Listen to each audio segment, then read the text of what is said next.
मानव वन्य जीव के संघर्ष में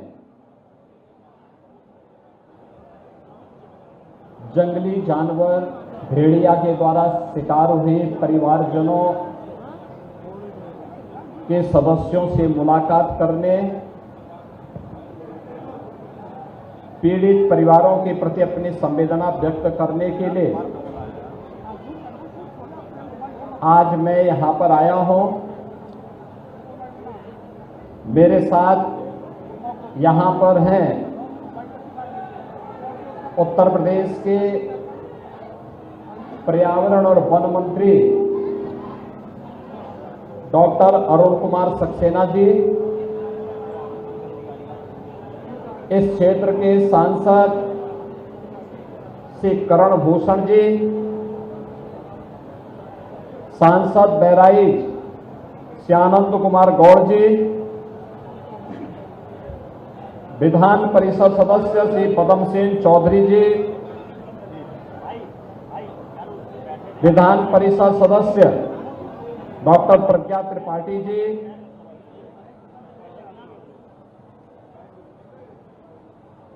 माननीय विधायकगण श्री सुरेश्वर सिंह जी, सुभाष त्रिपाठी जी, श्रीमती अनुपमा जायसवाल जी, श्रीमती सरोज सोनकर जी, रामनिवास वर्मा जी, जिला पंचायत अध्यक्ष श्रीमती मंजू सिंह जी, पूर्व मंत्री श्री नुकुट बिहारी वर्मा जी, भारतीय जनता पार्टी के जिला के अध्यक्ष श्री ब्रजेश पांडे जी, गौरव वर्मा जी और आज के इस कार्यक्रम में उपस्थित इस क्षेत्र के सभी जनप्रतिनिधिगण, सभी उपस्थित बहनों और भाइयों और मीडिया के हमारे सभी प्रतिनिधिगण, बरसात में अक्सर घाघरा नदी के तटवर्ती क्षेत्रों में बहराइच जनपद के अंदर हमें भेड़िया, लकड़बग्गा जैसे वन्य जीवों के बारे में अत्यंत सावधान होना पड़ता है। खासतौर पर तब जब नदी का जलस्तर ऊपर होता है और इन वन्य जीवों की माद में पानी घुस जाता है, तो ये वहां से बाहर निकल करके मानव बस्ती की ओर आते हैं और उसके उपरांत यह छोटे बच्चों पर और कमजोर लोगों पर हमला करने का दुस्साहस करता है।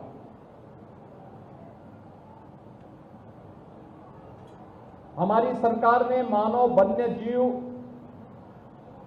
संघर्ष को आपदा की श्रेणी में रख करके ऐसे पीड़ित परिवारों को सरकार की सहायता के दायरे में लाया है और उन परिवारों को जो अपने परिवार के सदस्य को खोए हैं, उन्हें हम सरकार की तरफ से 5 लाख रुपए की सहायता देते हैं। ऐसे वन्य जीवों से बचाव के लिए प्रभावी कदम भी उठाए जाते हैं। घायलों का उपचार और उन्हें भी आर्थिक सहायता प्रदान की जाती है।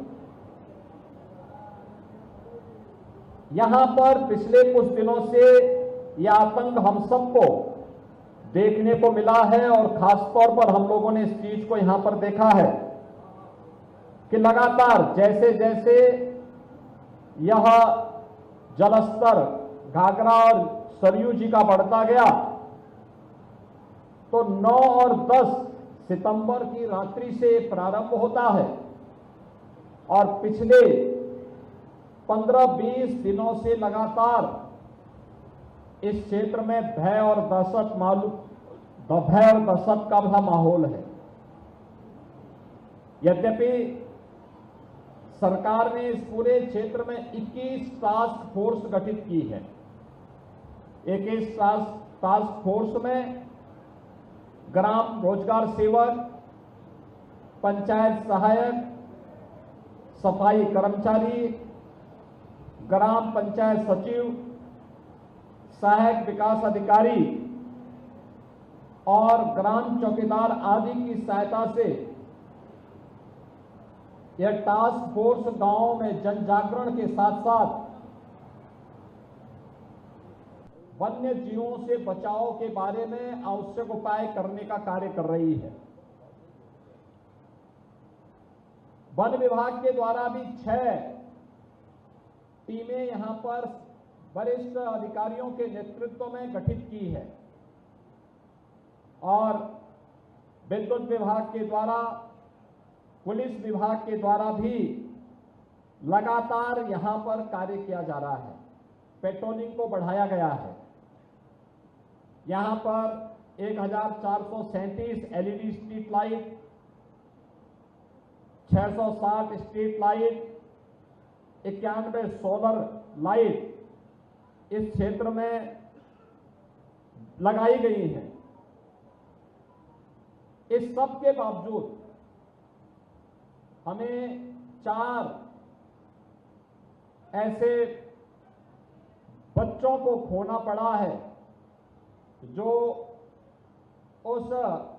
इस दुर्दांत हमले में अलग अलग घटना के शिकार हुए हैं। केसरगंज की मजरा तोकली में ज्योति नाम की एक बच्ची को, महसी में भोरी की कुमारी संध्या पुत्री दिनेश को, केसरगंज के अंकेश पुत्र रक्षाराम को और केसरगंज में ही मजरा तोकली में सोनी पुत्री बाबूलाल, इन 4 बच्चों को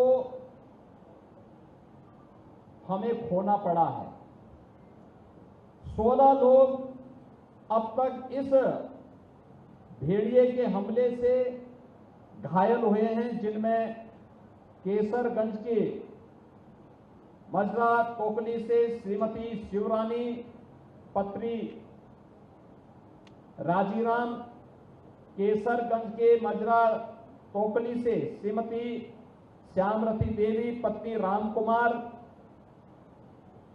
मजरा तोकली से ही श्री मदन पुत्र रामधनी, नंदवल से श्रीमती चंद्रिका पत्नी भगवती, मजरा तोकली के हरदेई पत्नी राम नरेश, मजरा तोकली के मनीषा पुत्री निरंकार निषाद, मजरा तोकली की अंजलि पुत्री राम मनोरथ और मजरा तोकली की पृथ्वीनाथ पुत्र जगदीश प्रसाद, मजरा तोकली के सूरजलाल पुत्र गणपत, मजरा तोकली की राजाराम पुत्र त्रिवेणी, मजरा तोकली की सीतादी पत्नी शिव प्रसाद, मजरा तोकली की श्रीमती संजू देवी पत्नी गंगा सागर, मजरा तोकली की प्रिंसु पुत्र शोभाराम, मजरा तोकली की अनिकेश पुत्र विजय कुमार, मजरा तोकली की सावित्री पत्नी मनोमान और मजरा तोकली की हरिश्चंद्र पुत्र दुजई। यानी एक ही गांव मजरा तोकली में लगातार भेड़िया ने हमला किया है, कई लोगों को घायल किया है। मृतक बच्चों के परिवारजनों को 5-5 लाख रुपए की सहायता दी है और मैंने अभी प्रशासन से कहा है कि जिनके पास पक्का मकान नहीं है उनको तत्काल एक पक्का मकान दें और जिनके पास मकान है लेकिन दरवाजा नहीं है वहां तत्काल सरकार की ओर से दरवाजा लगवाने की व्यवस्था भी उनके लिए करवाएं। जिनके घरों में अभी शौचालय नहीं बन पाया है, उन लोगों के घरों में तत्काल शौचालय का निर्माण करें। जो लोग घायल हुए हैं, प्रत्येक को एंटी रेबीज का वैक्सीन जरूर लगवा लें, जिससे रेबीज फैलने न पाए। क्योंकि हर वन्य जीव में, हर जीव में याद रखना कि उसके काटने से रेबीज फैलने का खतरा रहता है और यह जानलेवा होता है। हर हाल में उसका वैक्सीन इन्हें उपलब्ध करवा दें और सब पे जरूर लगवा लें। और बाकी जिन भी परिवारों के पास अपने मकान नहीं है, पक्के दरवाजे नहीं हैं, अभियान चला करके उनके दरवाजों को लगवाने, जिनके घर में शौचालय नहीं उन्हें शौचालय बनवाने, लाइटिंग की व्यवस्था करने, पीड़ित परिवारों को हरसंभव सहायता करने के साथ ही भेड़िया पकड़ में आता है ठीक है, नहीं तो वन विभाग की टीम शूटर बुला करके उसको मारने की कार्रवाई भी करे। कोई इसमें किसी भी प्रकार से हमें प्रयास होना चाहिए कि जिंदा पकड़ा जाए, लेकिन अगर जिंदा पकड़ में नहीं आता है तो उसको जिस भी रूप में है, लेकिन यहाँ के लोगों को उससे मुक्ति मिलनी चाहिए। यह अनिवार्य रूप से वन विभाग की टीम को करना होगा। और आज इसीलिए मैं अपनी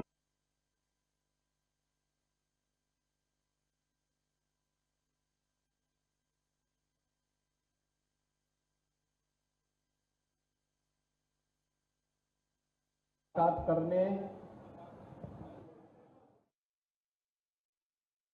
यहां पर आया हूं। बहनों और भाइयों, ये डबल इंजन की सरकार आपके साथ में है, आपकी पीड़ा में, आपके कष्ट में सदैव आपके साथ खड़ी है और हर प्रकार का सहयोग आपको करेगी।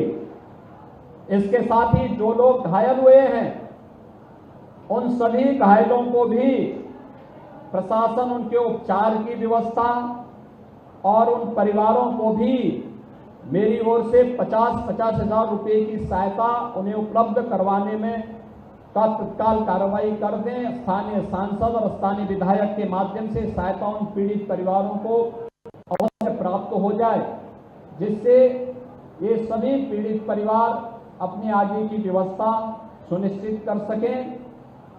जो भी टास्क फोर्स यहाँ पे 21 टास्क फोर्स बनाई गई है, वे लगातार जागरूक होकर के कार्य करें। पुलिस की पेट्रोलिंग भी बढ़ाएं और वन विभाग की टीम अलर्ट रह करके ये मजरा तोकली में जिसमें ज्यादा इसका आतंक है, इसके कोने कोने को छानिए। मैं भी एरियल सर्वे कर रहा था, मुझे 2 जगह कुछ वन्य जीव देखने को मिले हैं। खासतौर पर इसमें या सियार भी हो सकता है और हो सकता है कि वह भी हो जिसका आतंक इस क्षेत्र में है, क्योंकि मैंने 2 जगहों पर उसे देखा है, भागते हुए देखा है। अभी जो मैं सर्वे कर रहा था इन्हीं बातों को लेकर कर रहा था। अति संवेदनशील क्षेत्र है ये, क्योंकि नदी के किनारे माद बना करके रहते हैं। जब भी जल स्तर बढ़ता है तो ये वहां से निकल करके और बस्ती, मानव बस्ती की ओर रुख करते हैं। छोटे बच्चों को अपना शिकार बनाते हैं, लेकिन अंधेरे का लाभ लेकर के कोई सोया हुआ व्यक्ति है, बीमार और अशक्त व्यक्ति है, तो उस पर भी हमला करते हैं। हमें इसका तेजी के साथ अपनी कार्रवाई को आगे बढ़ाते हुए इस क्षेत्र के लोगों को इससे मुक्ति देनी चाहिए। पिछली बार मौसी क्षेत्र इसके आतंक से त्रस्त था। हमने उस समय 6 ऐसे भेड़िया वहां से पकड़े थे और उन्हें चिड़ियाघर में भेजा था। इस बार यह आतंक केसरगंज में देखने को मिल रहा है। मुझे लगता है कि यहाँ के लोगों को भी जल्दी इससे राहत मिलेगी। इस विश्वास के साथ सरकार की ओर से आपको हर संभव सहायता करने और हर प्रकार की सुरक्षा प्रदान करने का आश्वासन देते हुए मैं अपनी वाणी को विराम देता हूं। धन्यवाद। जय हिंद। के प्रति अपनी संवेदना